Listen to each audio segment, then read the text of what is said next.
अस्सलाम वालेकुम। इस किस्त के आगाज़ में आपको वो सीन दिखाया जाएगा जिसका आप लोग सीज़न 1 से इंतज़ार कर रहे हैं कि उस्मान साहब की रियासत बनाने का हुक्म जारी कर दिया जाएगा। यहाँ सुल्तान उलेमा से कहेंगे कि अब से मेरे नाम के बजाय उस्मान साहब के नाम का खुतबा पढ़ा जाएगा और उस्मान साहब की एक अपनी अलग रियासत होगी। आप लोग जाओ उस्मान साहब की रियासत में इल्म फैलाओ, क्योंकि हम जानते हैं कि कोनिया की रोशनी मध्यम पड़ गई है और इस मध्यम रोशनी को उस्मान साहब की रियासत कवर कर सकती है। दुर्सन फ़कीह की कमान में काफ़ी सारे उलेमा को उस्मान साहब की नई बनने वाली रियासत की तरफ भेज दिया जाता है और ये मुकम्मल सुल्तान की रजामंदी से हो रहा था। यानी अब सीज़न 4 की लास्ट एपिसोड्स में से उस्मान साहब की रियासत बन ही गई थी। इसके बाद आपको ये दिखाया जाएगा कि ओरहान एक जगह पर बैठकर काफी गुस्से में तीर बना रहा था। उस्मान हवेली के बाहर से उसे देख लेता है और उसे देखकर उस्मान आहिस्ता आहिस्ता सीढ़ियां उतरते हुए नीचे आता है। वो ओरहान को आवाज लगाता है। ओरहान घबरा से जाता है। उस्मान आकर पूछता है, खैर तो है बेटा? आगे से ओरहान खड़ा होता है और अपने अब्बू के सामने नजरें झुका लेता है। उस्मान कहता है, माहिर शिकारी भी अपना शिकार खो देते हैं कभी कभी, फिक्र न करो। यहाँ ओरहान वालिंस के बारे में परेशान था कि वालिंस इससे निकलकर भाग गया है। वालिंस के बारे में उस्मान को ओरहान चंद बातें बताते और इसके बाद कहता है, मैं जानता हूँ, लेकिन मैं वालिंस को पकड़ने जा रहा था। अगर उसे मार डाला होता तो उन तमाम शोदा का हिसाब हो जाता, लेकिन मैं ऐसा नहीं कर पाया बाबा। यहाँ उस्मान कहते हैं, बेटा मेरी तरफ देखो, वो फिलहाल यहाँ से भाग गया है, लेकिन जब शहीदों की बात आती है तो जब हम आज़ादी हासिल करेंगे तो उन्हें सुकून मिल ही जाएगा। ओरहान कहते, जल्द या बदेर ये हो जाएगा। उस्मान कहते, फिक्र न करो, ये वक्त है कि हम अपने लोगों को अपनी आज़ादी से आगाह करें। वो सब ये जान लेंगे ताकि हम उन्हें बताएं कि वो एक आज़ाद रियासत का हिस्सा है। इसी दौरान बायसमोर आते और कहता है, जनाब सुल्तान मसूद की तरफ से खबर आई है, और 2 खतूत उस्मान को पहुंचाता है।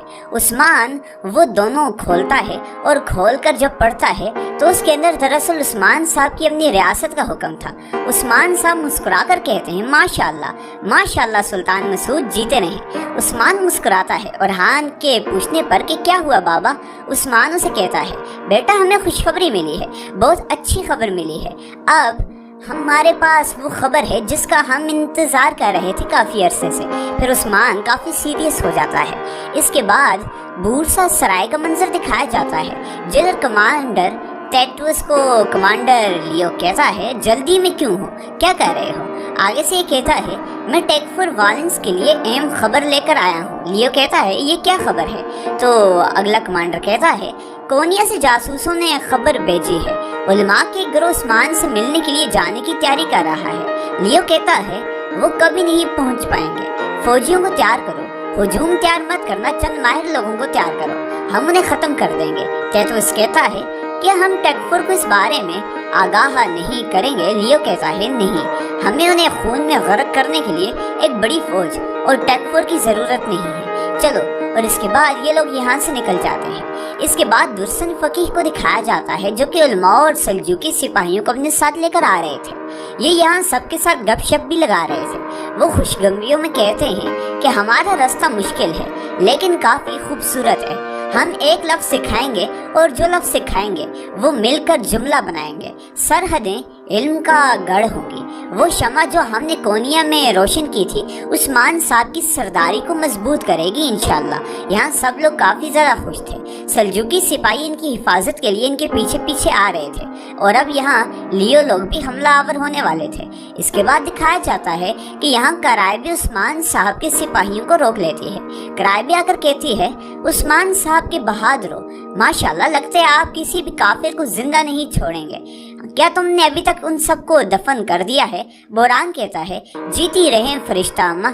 यहाँ सब लोग गपशप लगाते हैं तो यहाँ कराइबे पूछती है, दामाद गुरबोज एल को घास खिलाने लेकर जा रहे हो? यहाँ जैरकुता कहता है, गुरबोज को भूख नहीं है, वैसे भी वो गोश्त को तरजीह देता है। यहाँ कराइबे जब गुरबोज और जैरकुता की तरफ गुस्से में देखती है तो जैरकुता हैरान होकर पूछता है, आप किस गुरबोज की बात कर रही हैं? तो कराइबे कहती है, मैं उस गुरबोज की بات نہیں کر رہی، میں اپنے بکرے گربوز کی بات کر رہی ہوں۔ اور اس کے بعد وہ اس کی رسی جہر کتائے کو دینے لگتی ہے۔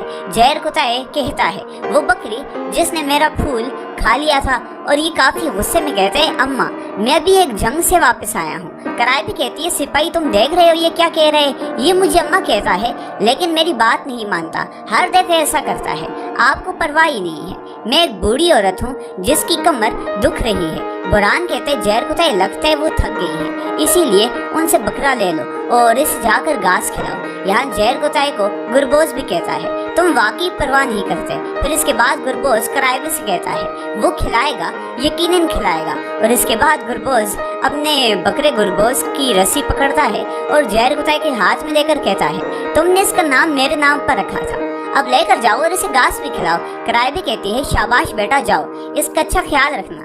یہاں سے جہر کتائے کہتا ہے وہ اس بکری کو مجھ سے زیادہ پیار کرتی ہے، اور جہر کتائے یہاں سے نکل جاتا ہے کافی غصے میں۔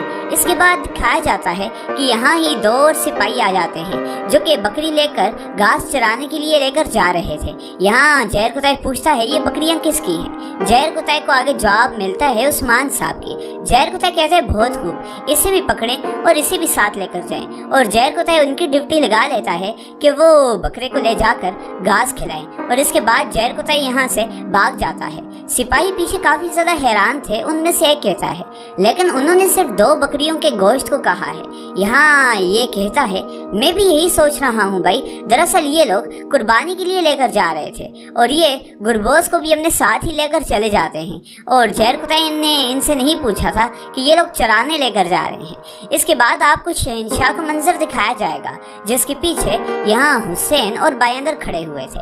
شہنشاہ کہتا ہے تو آپ عثمان صاحب کے ایلچی ہیں، کیا آپ یہ چاہتے ہیں کہ میرے قلعہ لینے کے بعد اور میری فوج کو تباہ کرنے کے بعد بھی میں عثمان کی جان بچاؤں گا اور اس کے پر رحم کروں گا؟ یہاں بایندر کہتا ہے شہنشاہ حضرت لڑے جیسا کہ آپ نے کہا ہے، جس نے آپ کی فوج کو تباہ کیا اور جس نے آپ کے قلعے لیے وہ عثمان صاحب آپ سے معافی کیوں مانگیں گے یہ مجھے بتائیں۔ شہنشاہ کہتا ہے کہ عثمان سمجھتا ہے کہ وہ غالب ہے۔ بایندر کہتا ہے استغفر اللہ، ہمیں یہ سوچنے کی کوئی حجت نہیں ہے، عثمان صاحب غالب آ گئے، یہ حقیقت ہے۔ یہاں شہنشاہ کہتا ہے اگر تم یہاں بھیک مانگنے نہیں آئے تو کیوں آئے ہو ایلچی، یہ مجھے بتاؤ۔ بایندر کہتے عثمان صاحب آپ کے ساتھ ایک معاہدہ کرنا چاہتے ہیں۔ یہاں شہنشاہ حیرانی میں پوچھتا ہے کیسا معاہدہ؟ بایندر کہتا ہے کہ اب سے ہمارے لوگوں میں سے کوئی مسلمان ہو یا غیر مسلم، ہر ایک تاجر یہاں آپ کی زمینوں میں کاروبار کرتے ہوئے آپ کو سکے ادا نہیں کریں گے، اور اس کے بعد وہ آپ کی زمینوں میں آزادانہ تجارت کریں گے، اور جب آپ کے تاجر ہماری زمینوں میں آئیں گے تو اس کے بعد بایندر مزید کہتا ہے تو وہ اپنے کاروان کا 5واں حصہ محصولات کے طور پر عثمان صاحب کو ادا کریں گے۔ شہنشاہ ادھر مسکراتا ہے، وہ ہنستا ہے، وہ اس پیشکش پر کافی ان کا مذاق اڑاتا ہے۔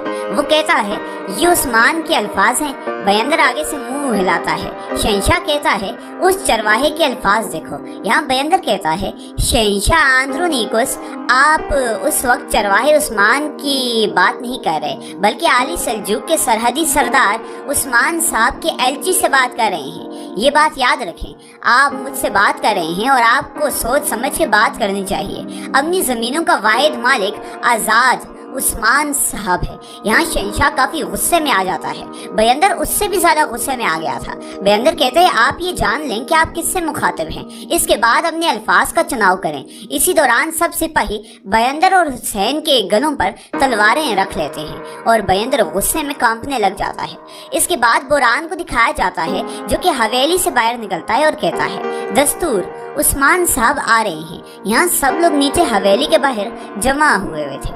یہاں عثمان صاحب حویلی کے باہر نکلتے ہیں اپنے خاندان کے ساتھ، اور یہاں نیچے سپاہی تھے، لوگ تھے جو کہ عثمان صاحب کے نعرے لگاتے ہیں۔ عثمان صاحب مسکرا رہے تھے، وہ کافی خوش ہوتے ہیں، وہ لوگوں کو رک جانے کا کہتے ہیں اور کہتے ہیں اے واللہ، بہت شکریہ اے واللہ، اور اس کے بعد لوگ ابھی بھی نہیں رک رہے تھے۔ عثمان صاحب اور ان کے خاندان والے کافی خوش تھے۔ عثمان کہتا ہے جیتے رہیں لوگوں، اور اس کے بعد عثمان کہتا ہے ہم نے وہ سب کچھ کیا ہے جو ہم نے کہا، لیکن ایک بات ہے، ہم نے جو کچھ کیا ہے وہ آپ کی بدولت ہی ممکن ہوا ہے۔ لوگ پھر سے نعرے لگانے لگ جاتے ہیں۔ عثمان کہتے ہیں ہمارے اجداد نے ان زمینوں کی طرف اپنا قدم بڑھایا، ان کا مقصد ان زمینوں کو اپنا گھر بنانا تھا، और हमने उन्हें अपना घर बना लिया। अल्हम्दुलिल्लाह। सिपाही और लोग काफी खुश थे। इसके बाद ये लोग दोबारा से नारे लगाते हैं। उस्मान कहते हैं हमने पहले एक कबीले से शुरुआत की, फिर हमने अपने कबाइल को मुत्तहिद किया और आगे बढ़े, लेकिन जैसे जैसे हम बड़े हुए बाज़ंतीनियों ने हमेशा हम पर हमला करने की कोशिश की है, लेकिन हमने उन्हें अकेले ही बाकी उसमें शिकस्त भी दी है। ये बात याद रखें। इसीलिए जो मकसद 200 खेमों ने स्टार्ट किया था वो अब हज़ारों खेमों और कई किलों पर मुश्तमिल हो गया है। मेरे लोगों, लोग फिर से उस्मान साहब के नारे लगाने लग जाते हैं। उस्मान साहब काफी ज्यादा खुश थे। उस्मान कहते हैं अल्लाह आपसे राजी हो, इन तमाम दर्द और परेशानियों का बदला मिलेगा, लाजमी मिलेगा। उस्मान ये हमने लोगों से कहता है कि हमने अपने एलची एक बाज़ंतीन भेजा है, हम उनके साथ मुआहदा करेंगे। अब से हम बाज़ंतीन के साथ तजारत करेंगे और उन्हें सिक्के नहीं देंगे, हम सिक्कों से बरी हो जाएंगे। उस्मान कहता है इस तरह आप जो सामान बेचते हैं वो सस्ता हो जाएगा और आपकी तजारत बेहतरी और खुशहाली लाएगी। लोग यहाँ फिर से नारे लगाने लग जाते हैं। उस्मान साहब अपने लोगों को मजीद बताते हैं कि अब हम दूसरे मौजू पर बात करेंगे कि अब से हमारे नाम के खुतबे पढ़े जाएंगे। लोग इस पर और ही ज्यादा खुश हो जाते हैं, एक दूसरे से बातें करते हैं और हैरानी में पूछते हैं कि सुल्तान मसूद का क्या होगा। उनके नाम का खुतबा पढ़ा जाता है। उस्मान कहते हैं नहीं, परेशान ना हो, सुल्तान मसूद को इस बात का इल्म है। और इधर उस्मान मजीद कहता है वो रज़ामंद है, यही वजह है कि वो हमारे मदारिस में माहिर उलमा और काजी भी भेज रहे हैं और इसी वजह से हम पहले मदरसे कायम करेंगे और इनको फ़रोग देंगे, फिर हम हिसार में काजी लाएंगे। वो उलमा आपके तमाम सवालात का जवाब देंगे। फिक्र न करें कि आपको कोई परेशानी नहीं होगी और तजारत, हमारा तजारती निज़ाम सबसे बेहतरीन होगा और इंशाअल्लाह बरकत लाएगा। लोग उस्मान साहब की इस बात से काफ़ी खुश हो जाते हैं। उस्मान साहब कहते हैं लोगों जाओ, जाकर हर कबीले में खबर पहुंचा दो, हर जगह पर यह खुशखबरी दे दो। आज शाम सबको सौद में दावत दी जाती है, सब लोग सौद आएंगे और दावत कबूल करेंगे। लोग उस्मान साहब के नारे एक बार फिर से लगाने लग जाते हैं। उस्मान साहब कहते हैं अब से आप सब भी आज़ाद हैं और खुशहाल जिंदगी जी सकते हैं। इसके बाद दिखाया जाता है कि शहंशाह बयंदर से कहता है उसकी कीमत तुम अपनी जान से अदा करोगे एलची। यहाँ बयंदर कहता है शहंशाह आंद्रोनिकोस, अगर तुम मुझे मार भी दो तो हकीकत नहीं बदलेगी, तुम मगलूब आ गए हो। अगर तुम मुआयदा नहीं करते तो मैं यहीं मर जाऊंगा, लेकिन उसके बाद तुम्हारे लोग भी मेरे साथ मर जाएंगे। शहंशाह पूछता है क्यों? यहाँ बयंदर सिपाहियों की तरफ देखता है और कहता है इजाजत हो तो आपको बताता हूँ। और इसके बाद वो अपने आप को छुड़वाने का कहता है तो यहाँ सिपाहियों से छोड़ देते हैं। शहंशाह कहता है आखिरी सांसें जाया ना करो। यहाँ बयंदर नीचे की तरफ होता है तो यहाँ शहंशाह के सिपाही दोबारा उसके ऊपर तलवारें रख लेते हैं। यहाँ दरअसल बयंदर एक खत निकाल रहा था, जबकि सिपाही समझ रहे थे कि कोई वो खंजर निकालकर शहंशाह पर वार कर रहा है। शहंशाह सिपाहियों को रोकने का कहता है। बयंदर कहता है क्या तुम तुर्कों के नक्शे से डरते हो? और इसके बाद सिपाही दोबारा से तलवारें हटा लेते हैं। बयंदर यहाँ ये नक्शा एक मेज के ऊपर रखता है जो कि इनके सामने थी। बयंदर बताता है देखो शहंशाह, उस्मान साहब की ज़मीनें यहाँ मौजूद हैं। इसका मतलब है कि तुम्हारे ताजिर और कारवां यहाँ से गुजरेगा और हमारी सरजमीनों से गुजरे बगैर उनका गुजारा नहीं होगा।